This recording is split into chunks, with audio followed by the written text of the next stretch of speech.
প্রিয় দর্শক বন্ধুরা, এই মুহূর্তের জন্য অত্যন্ত গুরুত্বপূর্ণ একটি খবর আপডেট উঠে আসছে। বিএডদের তরফ থেকে চরম পদক্ষেপ গ্রহণ।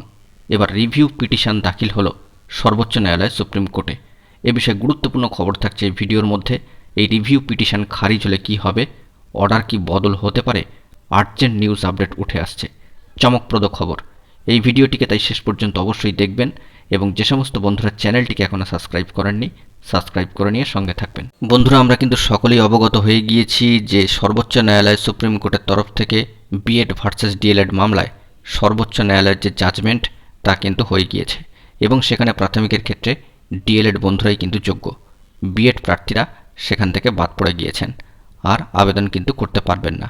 বিভিন্ন স্টেটগুলি এই অর্ডারকে কিন্তু ফলো করছে, কিন্তু এরই মাঝখানে সর্বোচ্চ ন্যায়ালয় সুপ্রিম কোর্টে বিএড বন্ধুদের তরফ থেকে একটি চরম পদক্ষেপ গ্রহণ করা হয়েছে এবং একটি শেষ প্রচেষ্টা কিন্তু চালানো হচ্ছে। রিভিউ পিটিশন কিন্তু দাখিল করা হয়েছে।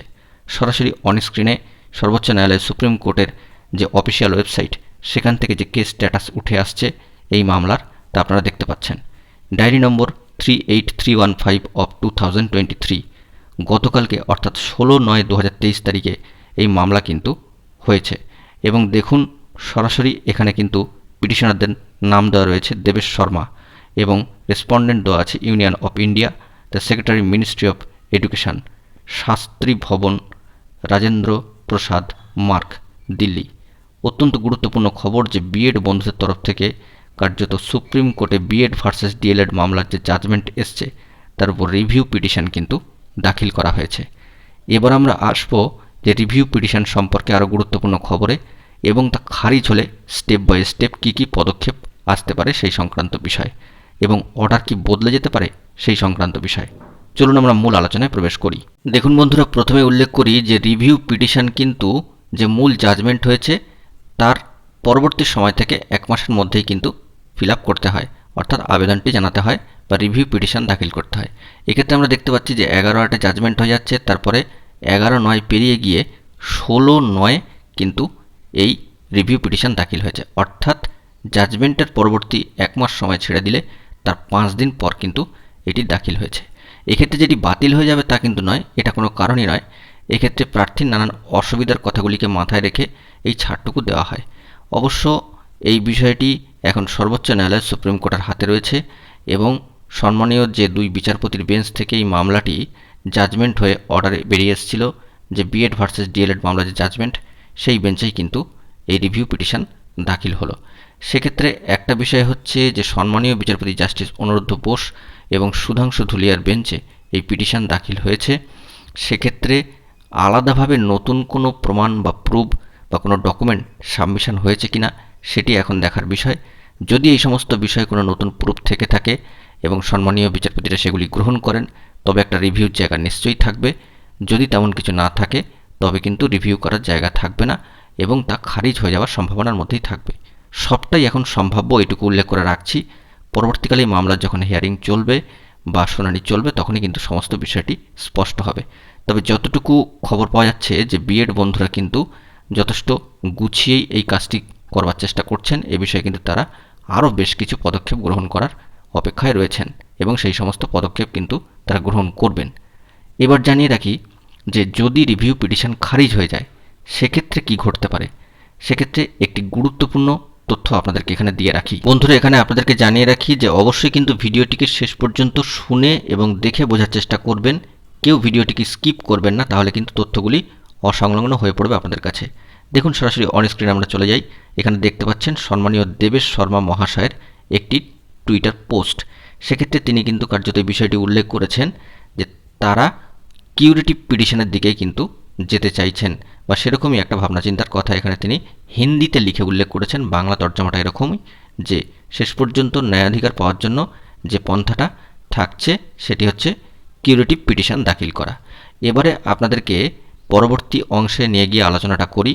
এখানে বিষয়টা হচ্ছে যে মহামান্য সর্বোচ্চ ন্যায়ালয়ের সুপ্রিম কোর্টে তো রিভিউ পিটিশন দাখিল হয়েছে, যদি সেটি খারিজ হয়ে যায়, বলছি না সেটি খারিজ হতে পারে, তবে সবটাই সম্ভাবনা এবং সবটাই বিচার্য বিষয়ের মধ্যে রয়েছে। তাই যদি ধরা যায় রিভিউ পিটিশন খারিজ হলো বা যদি রিভিউ পিটিশন খারিজ হওয়ার মতো পরিস্থিতি তৈরি হয়, সেক্ষেত্রে আরও 2টি স্টেপস কিন্তু বাকি থাকছে। তার মধ্যে দ্বিতীয় যে ধাপটি সেটি হচ্ছে যে যদি রিভিউ পিটিশন খারিজ হয় তবে সম্মানীয় ভারতের রাষ্ট্রপতি মহাশয়ের কাছে কিন্তু দরবার করা যেতে পারে এ বিষয়ে। অর্থাৎ এই সম্পূর্ণ বিষয়টি সার্বিক স্বার্থে কিন্তু সম্মানীয় ভারতের রাষ্ট্রপতি মহাশয়ের কাছে কিন্তু দরবার করে রাখা হতে পারে। তবে সেখান থেকেও খারিজ হলে যে তৃতীয় ধাপ সেটি হচ্ছে এই কিউরেটিভ পিটিশন দাখিল করা। এটি হচ্ছে একেবারে শেষ বা অন্তিম ধাপ। কিউরেটিভ পিটিশন দাখিল, সেখানে কিন্তু যে বিপুল পরিমাণ প্রার্থীর একটা জীবন জীবিকার সংকট জড়িয়ে রয়েছে বা তাদের কার্যক্ষেত্র, তাদের অস্তিত্বের বিষয়, সেটি কিন্তু কিউরেটিভ পিটিশন দাখিল করে উল্লেখিত হতে পারে। সেটা ভেবেই কিন্তু সর্বোচ্চ ন্যায়ালয় এই শেষ ধাপটির বিষয়ে কিউরেটিভ পিটিশন দাখিল করা হতে পারে, যা সম্মানীয় দেবেশ শর্মা মহাশয় তার টুইটার পোস্ট হ্যান্ডেলে কিন্তু উল্লেখ করেছেন। সেই দিকেই হয়তো এই বিষয়টি যাচ্ছে, সেটাও আমাদেরকে সম্ভাবনার মধ্যে রাখতে হচ্ছে, কারণ এরপরে কিন্তু আর কোনো রাস্তা নেই। এটাই হচ্ছে শেষ ধাপ। তবে এই কিউরেটিভ পিটিশন দাখিল হলে সেখানে কিন্তু 2 নয় 3 বা ততোধিক সর্বোচ্চ বিচারপতিরা থাকতে পারেন। তাদের বিচার্য বিষয়ের মধ্যে বা রিভিউয়ের মধ্যে এই বিষয়টি গেলে তারা কী মতামত দেন সেটাও কিন্তু একটা দেখার বিষয়। তবে এখানে বলছি না যে 3 বা ততোধিক বিচারপতি বা জাজ যারা থাকবেন তাদের মতামত ভিন্ন ভিন্ন হবে। একই রকম হতে পারে, আবার 3 বা ততোধিক বিচারপতির মতামত ভিন্ন ভিন্নও হতে পারে। আবার দুজনের ভিন্ন হলেও দুজনের আবার একও হতে পারে।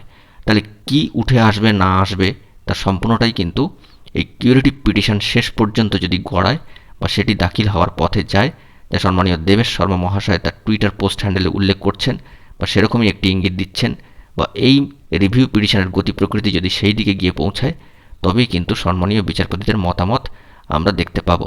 এক্ষেত্রে উল্লেখিত যে অর্ডার কি তাহলে বদলে যাবে? অর্থাৎ বিএড ভার্সেস ডিএলএড মামলায় ডিএলএডদের পক্ষে যে অর্ডারটি এসছে সেটি কি বদলে যেতে পারে? এক্ষেত্রে পূর্বেই উত্তর দিলাম যে সম্মানীয় বিচারপতিদের যে মতামত বা বিচার্য বিষয়, এই সামগ্রিক দিকগুলিকে লক্ষ্য করেই কিন্তু উল্লেখিত হবে। এখন অগ্রিম কিছুই বলা সম্ভব নয়। আপাতত বিএডদের তরফ থেকে Debesh Sharma versus Union of India যে রিভিউ পিটিশন দাখিল হয়েছে, যার ডায়েরি নম্বর হলো 38315 অফ 2023, অত্যন্ত গুরুত্বপূর্ণ এই রিভিউ পিটিশন, যা গতকালকেই দাখিল হয়েছে। বিএড প্রার্থীরা আপাতত কিন্তু কোমর বেঁধেই শেষ চেষ্টায় নেমেছেন, এটুকু কার্যত বলা যেতেই পারে। তবে এই অর্ডার, অর্থাৎ পূর্বে বেরিয়ে যাওয়া যে অর্ডার ডিএলএডদের পক্ষে গিয়েছে, তাতে যদি বদল ঘটে বা কিছু রিভিউ আসে, তবে কিন্তু চলমান নিয়োগ প্রক্রিয়াগুলিতে তার বিপুল প্রভাব পড়বে এবং বিভিন্ন স্টেটগুলি যে নীতি অবলম্বন করেছেন তাতেও কিন্তু কিছুটা রদবদল ঘটে যেতে পারে। এটা কিন্তু কার্যত আশা করা যেতে পারে বা বলা যেতেই পারে। তবে সবটাই সম্ভাবনাময় অংশের মধ্যে রয়েছে। রিভিউ পিটিশনের গতি প্রকৃতি কোন দিকে গড়াচ্ছে তার উপর সবটাই নির্ভর করবে সর্বোচ্চ ন্যায়ালয় এবং নির্ভর করবে যে দূরদৃষ্টি সম্পন্ন বিচক্ষণ জাজরা রয়েছেন তাদের মতামতের ওপরেই। আমাদেরকে আপাতত এই সমস্ত বিষয়ের উপর চোখ রাখতে হবে। অথেন্টিক গুরুত্বপূর্ণ নিউজ আপডেট উঠে এলে অবশ্যই তা আপনাদের মাঝখানে তুলে ধরব, এবং সর্বোচ্চ ন্যায়ালয় সুপ্রিম কোর্টের অফিসিয়াল যে ওয়েবসাইট সেখান থেকে কোনো কোর্ট আপডেট উঠে এলে অবশ্যই তা আপনাদের মাঝখানে তুলে ধরব। বন্ধুরা, আশা করি আপনাদের মনের কিছুটা হলেও সংশয় দূর করতে পারলাম। অবশ্যই আপনারা কমেন্ট করে নিজেদের মতামত জানাবেন। ভিডিওটি লাইক, কমেন্ট, শেয়ার করে সকলকে দেখার সুযোগ করে দেবেন। বন্ধুরা, এখন এই পর্যন্তই। গুরুত্বপূর্ণ আপডেটগুলি পাওয়ার জন্য চ্যানেলটিকে সাবস্ক্রাইব করে সঙ্গে থাকবেন। ধন্যবাদ।